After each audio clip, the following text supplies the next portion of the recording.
Hey everybody, it's Jason with the Board Game Mechanics, and today we're going to take a look at a game called Maple Valley.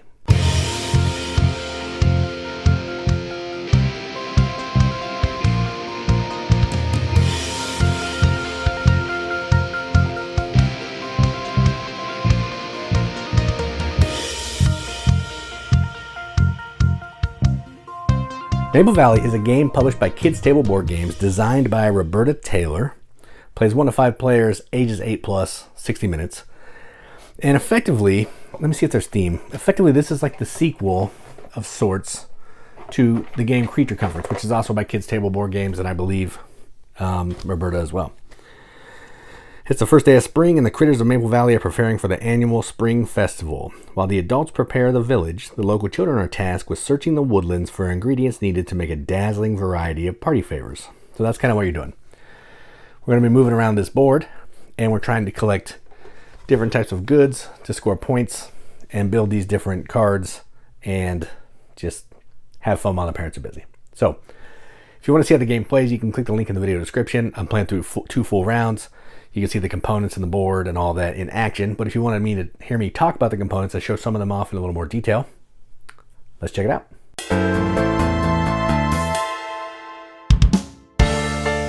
Okay, so first off, before I get into the components too much, I have the deluxe edition. I backed it on Kickstarter. I got the 2 expansions and the nice wooden components. And they come in these amazing game trays. I'm going to show you one because the other one's in the box and has stuff on top of it.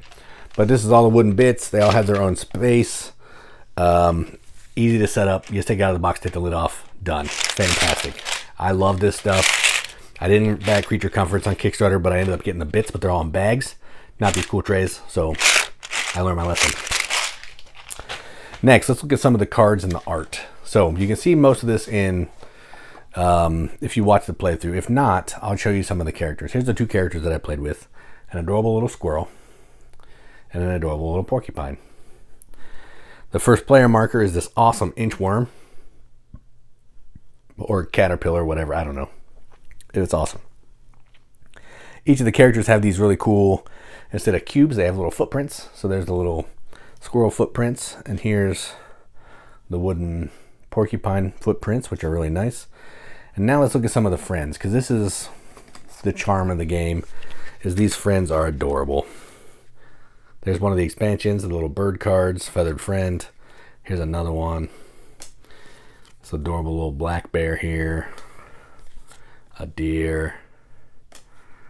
A muskrat. Like, they're adorable. They're easy to read what's going on. They're really nice quality. It's easy to tell. Like, the graphic design is top notch. Art is gorgeous. Card quality is good. Party favors are fun too. If you play Creature Comforts, they're going to have a similar vibe. Like, you're making costumes. More costumes. Lanterns. More costumes. Tea. Fantastic art in this game. A nice little jug. Fruit punch. Crockery. Just fantastic little art. Ooh, what's that? A fiddle. That's fun. Yeah. So good art. Nice quality cardboard components. They're not super thick, but they're really nice. You're not moving them around a ton, at least in mine, because I have the fancy wooden bits. They just sit there. So those are pretty nice quality. The player board, which is interesting. I didn't show this in the overview, but it's got places for all your resources and your tired cards. Your ones you're working on this side, the completed ones on this side, and then your badges go down here.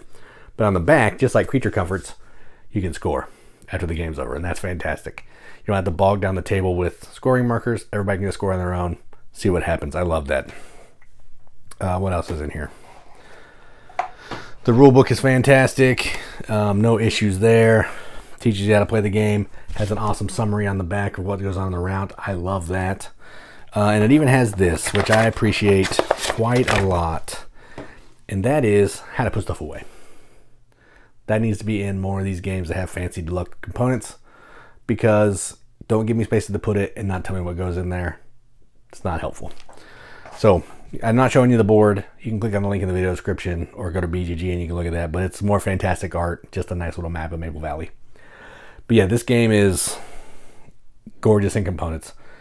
It's right alongside with every other Kids Table Board games. They have amazing art. They have fantastic production. And this one is no exception. So those are the components in the production. let's talk about what we think about the game.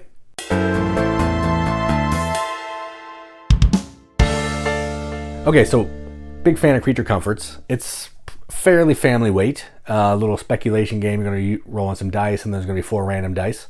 And this is the sequel. I thought, oh man, that'll be cool. It's going to be a similar type of game. It's got the cute little animals. But this game is actually a little bit trickier. I've heard some people say that it was marketed as like an easier game. But the moving around on the board and the puzzle of getting the resources that you need is tricky. I played through 2 rounds. And in those first 2 rounds, I only had a couple workers each time. But it does amp up quickly. You're going to be getting new workers. So as the game goes on, the rounds are going to get longer. You're going to be doing more things. But you're still not going to have enough time to do everything you need to do. Get all the resources that you need to complete all these items that you're trying to work on. Get all the cubes on the festivities. And that's a good problem. There's so many things you want to do. So many different paths you can take. But you're trying to figure out the best way that you can go to do the action that you need to do now.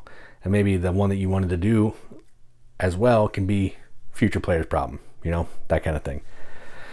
And it's a ton of fun. Again, I had a couple little expansions with this cute little raven and little feathered friends. I think even without that, it would be fine. They don't really add a ton, just another little thing you can do. But if you don't have that, I don't think you need it. The game is still solid in its own right. The only thing I do wish is if it could have more of these cards. There's only like 6 of them in the deck, I think, and you use 3 every game, so you're going to see these a lot. And also more of these. I think there's 5 or something, and you use 2 every game. So it'd be nice if there's 10 of each or something, just to have a little more replayability. But that's just a small nitpick, not a big deal.